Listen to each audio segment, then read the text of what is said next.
ఈరోజు వీడియోలో అందరికీ నచ్చే జున్ను చేశానండి. చూస్తుంటే నోరు ఊరిపోతుంది కదా! నోట్లో వేసుకోగానే కరిగిపోతుంది. అంత టేస్టీగా ఉంటుంది. ఇది ఎలా తయారు చేసుకోవాలో ఇప్పుడు చూద్దాం. హాయ్ అండి, నమస్తే. Welcome to food creatives. తయారు చేసుకోవడానికి ఇక్కడ నేను 1/2 లీటర్ జున్ను పాలు తీసుకున్నానండి. చాలామందికి జున్ను ఎలా తయారు చేసుకోవాలో తెలియదు. సో ఈ వీడియోలో చూడండి, పర్ఫెక్ట్గా వస్తుంది.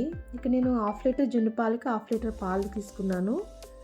ఇక్కడ 400 గ్రామ్స్ బెల్లం తీసుకున్నానండి. మీరు తీపి తగినంత వేసుకోండి. కొంతమంది ఎక్కువ తింటారు, కొంతమంది తక్కువ తింటారు కదా, సో చూసి వేసుకోండి. ఇదంతా కరిగిపోయిన తర్వాత బెల్లం ముక్కలు అనేవి ఉండకూడదండి, మొత్తం కరిగిపోవాలి. ఇక్కడ నేను 2 టేబుల్ స్పూన్ పెప్పర్ పౌడర్ వేస్తున్నాను. అలానే 1 table spoon dry ginger powder, కొద్దిగా యాలకుల పౌడర్ వేసుకోవాలి. ఇదంతా ఒకసారి కలుపుకుందామండి. ఇలా కలుపుకున్న తర్వాత దీన్ని స్టీమ్ చేసుకోవాలి. ఆల్రెడీ బౌల్ పెట్టి వాటర్ వేసాను. ఇప్పుడు నెమ్మదిగా ఈ బౌల్లో పెట్టుకుందాం. ఇది మూత పెట్టేసుకుని ఒక 25 మినిట్స్ పాటు మీడియం ఫ్లేమ్లో స్టీమ్ చేసుకుందామండి. చూసారా ఎంత బాగా ఉడికిపోయిందో.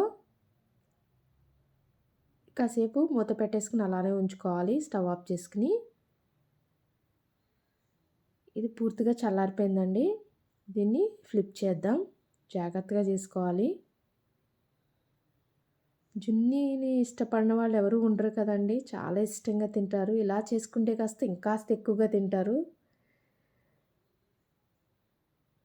చాలా బాగుంటుందండి.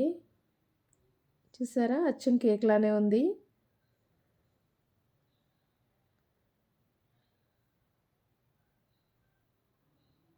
సో జున్ను రెడీ అయిపోయిందండి.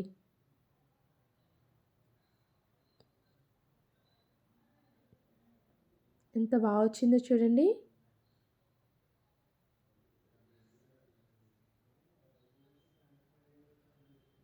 అంతే, ఎంతో టేస్టీ జున్ను రెడీ అయిపోయింది. మీరు కూడా ఇంట్లో ట్రై చేస్తారనుకుంటున్నాను. Thanks for watching this video.